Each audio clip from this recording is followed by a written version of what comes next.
First, get the cat off the counter. Off the counter, Milton. Go. Jump down, Milton. Jump off the counter, Milton. No cats on the kitchen counter. Milton. If the cat won't do it by themselves, you pick them up and you put them on the ground. Then you dust it off. Okay? That's step one. Next, you want to wash your hands. Because the cat was on the counter. Off, get off the counter. Off. Go, go. Good kitty cat. Wash your hands. Very good.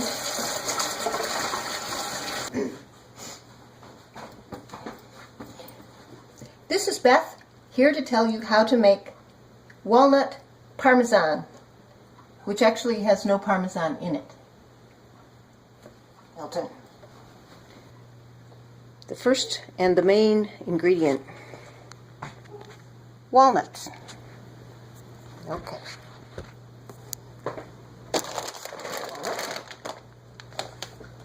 If you have to remove the cat repeatedly from the counter, then you have to repeatedly wash your hands.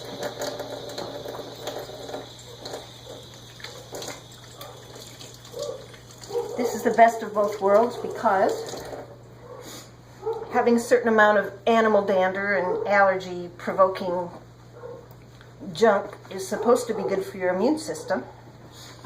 And keeping your hands washed can help prevent you from getting the flu. So we start with the walnut pieces. Now we're looking for a pan. A pie pan like this. This is a good one. See that? Cup and a half. There's the bag that had 4 cups to start with. Now it looks like I've used half of it, but that's just a little sandwich bag. Okay, I'm making the crust. I'm going to stir it a little bit. I'm stirring it, see, to get the oil all on it, here and there, and everywhere. I'm going to take a wee bit of cayenne. It helps if you have a very cool spoon that says, Opdal. That might be important. You take this cayenne and you just kind of sprinkle it ever so lightly. I like a lot of olive oil. I think olive oil is fabulous. Put that in there and set this on to about medium. Then go in the fridge and get out your garlic. Here we go. There's one. See how much garlic we put in here? Garlic is really good for you, I think. It's not so much once you spread it out. See? Barely covered. Now we got some frozen chopped onions from Laura Lynn. You can get them from any store, or you can use fresh onions, which is better. How much is left in there? Well, I'm going to use them up. There we go.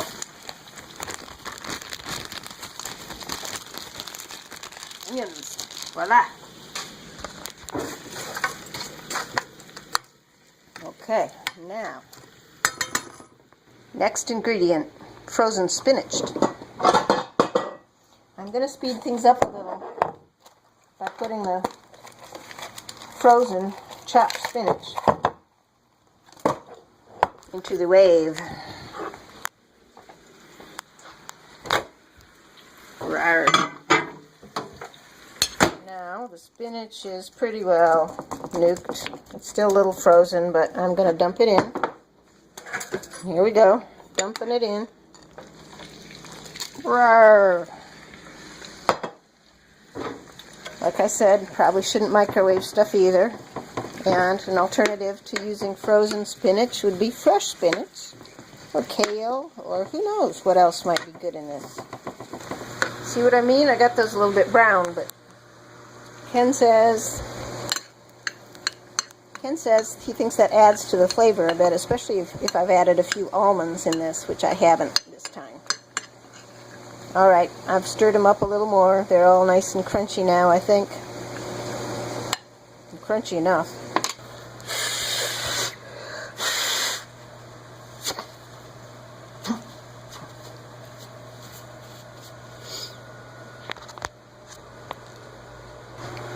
Always wash your hands.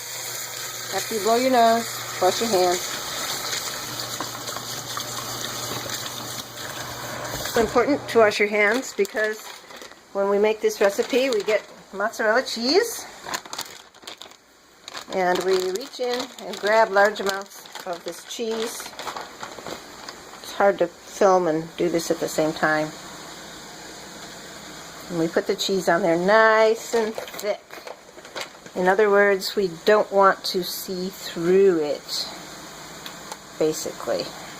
Okay, that's the first layer. You saw that. That was a couple handfuls, right?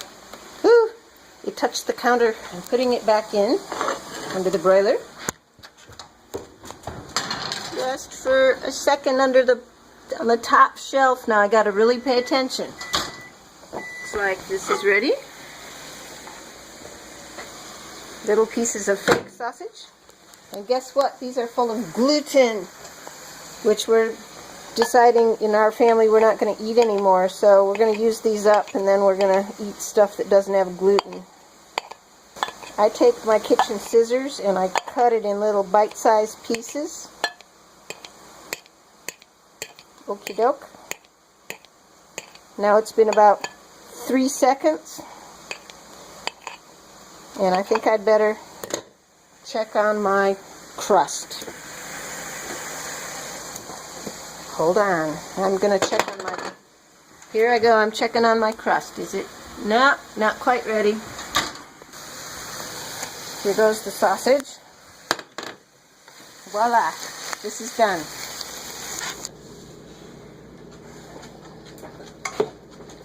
Now I'm going to dump this into this bowl because I'm gonna... Whoa! I just remembered my stuff in the oven. I better get it. I'll explain this in a minute.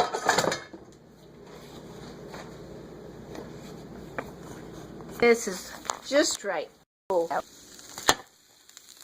Well, there it is. Whoa! Jackson, you want to get that?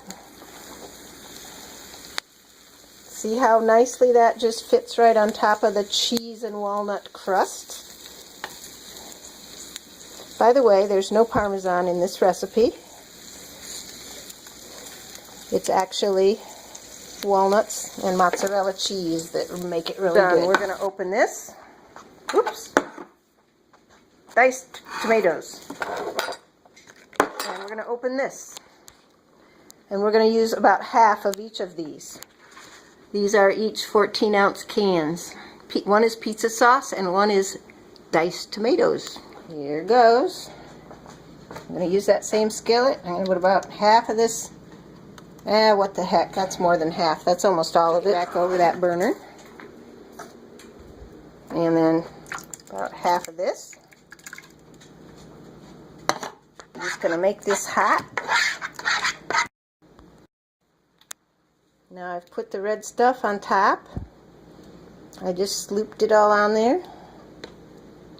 It's almost too much. I shouldn't have used that much pizza sauce. That thing is going to overflow, which calls for foil. More cheese.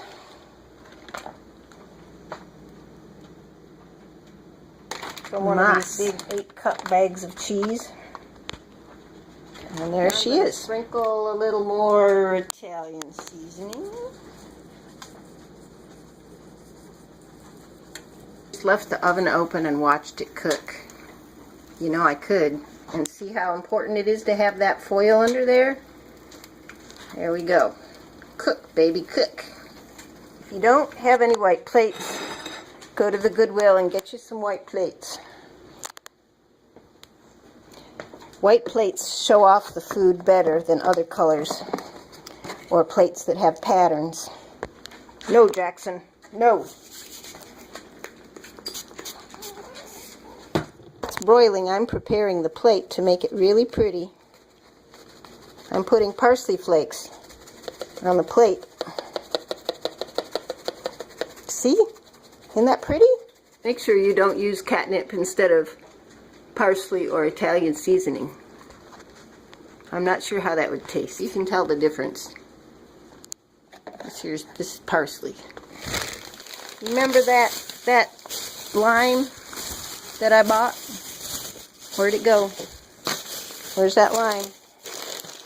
There's the lime right there. See how it's coming along. Whoa, mama! That thing is done. Wow. When you have a hot burner, don't leave stuff close to it like that. You can start a fire. Stove. Turn off the oven. Off. Off, off, off. Getting close now. The reason for the lime.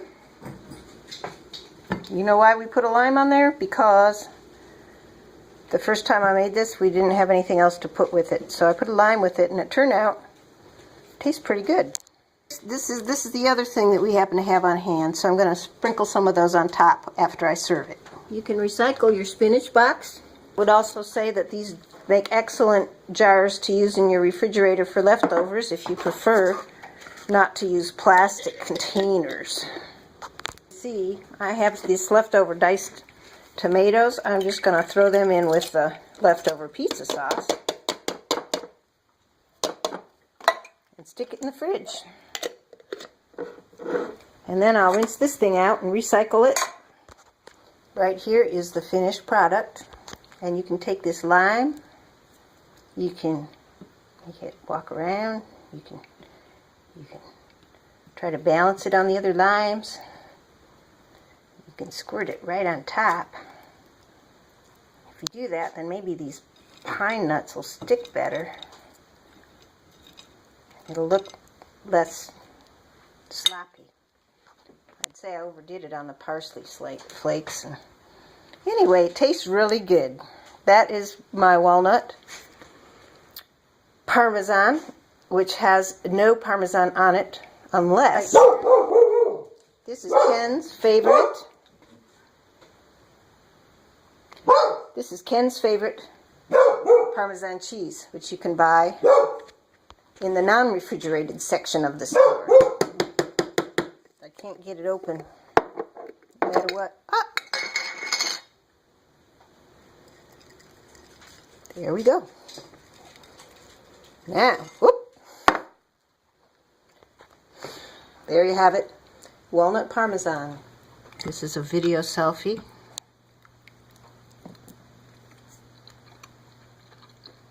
Mmm. Mmm. Mmm.